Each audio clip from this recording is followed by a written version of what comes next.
During this session, we are focusing on effective communication. And one important component of this is an understanding of the different communication styles that are often at play in our conversations. So today we're going to focus on 4: aggressive, passive-aggressive, passive, and assertive. These 4 styles of communication run on 2 different axes. Along the bottom here, we have thought given to others, with the left being a very low amount of thought and the right being a high amount of thought given to others. On the other axis here, we have a spectrum for the directness of communication, with the bottom being indirect communication and the top being direct. We'll start by looking at aggressive communication.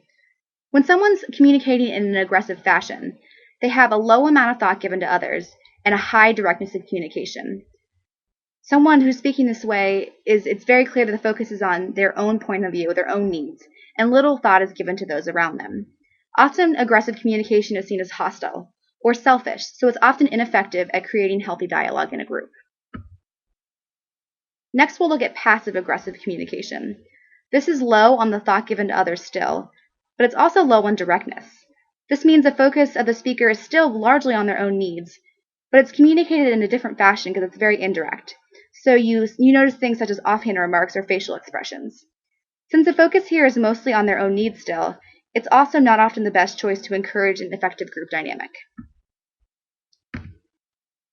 Next, we'll look at passive communication. Passive communication is also indirect, but unlike passive-aggressive, this style places a high amount of thought on others.